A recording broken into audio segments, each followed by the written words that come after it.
It started on a soft spring morning when Emma felt an unfamiliar flutter deep inside her. At first, she thought it might be nerves. She and her partner Daniel had only recently begun talking about starting a family. But as the days passed and her body whispered quiet changes, she bought a test, alone in the bathroom of their quiet home in a quaint English village. The ticking of the old wall clock echoed through the silence as she waited. 2 pink lines. Her breath caught.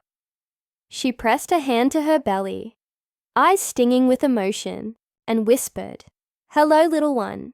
When she told Daniel that evening, he froze for a heartbeat, then wrapped her in a tight embrace, his eyes brimming with emotion. "We're going to be parents," he whispered, more to himself than to her. That night, they stayed up late talking, dreaming, holding each other close, afraid to let the moment slip by. From that day on, their world began to change.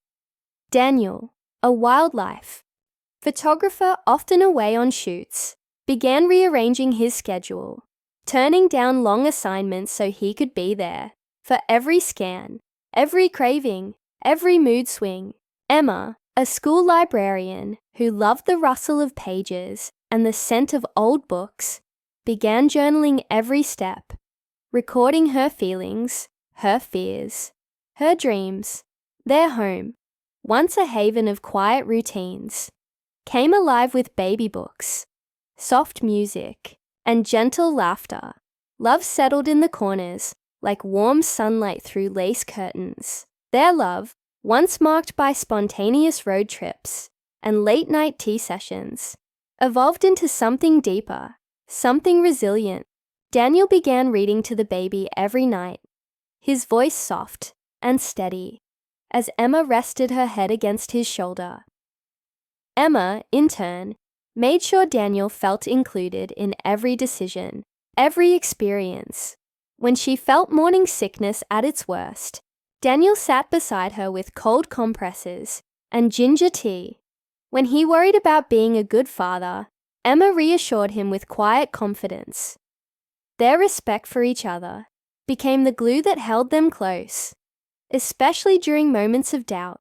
When Emma struggled with body changes, Daniel would trace her stretch marks with reverence, calling them beautiful. When Daniel had bad days, Emma's touch was his sanctuary. They made space for vulnerability, for open conversations about childhood, fears, and the kind of parents they hoped to be. They planned a home birth with soft music, warm lights, and a doula Emma had grown fond of. Their village community, always warm and tight-knit, began to notice the glow in Emma's cheeks and the way Daniel seemed more present than ever. Neighbors brought knitted baby clothes, hand-me-downs, and fresh bread. Emma's mother visited with old baby pictures and teary eyes. Daniel's father gave him his childhood crib, lovingly restored. As months passed, their bond strengthened. They painted the nursery a gentle sage green, filled it with storybooks, nature prints, and a mobile made of wooden animals. They spoke often to the baby, imagining her future, her laughter, her tiny fingers gripping theirs. Emma would feel kicks at night, and Daniel's eyes would light up with wonder each time.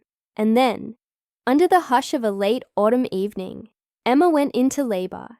It was long, painful, and raw, but Daniel was there, holding her hand, breathing with her, whispering encouragement with the strength he didn't know he had.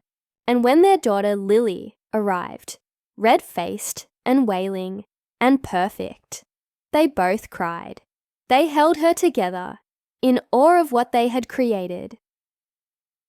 The weeks that followed were a blend of exhaustion and magic.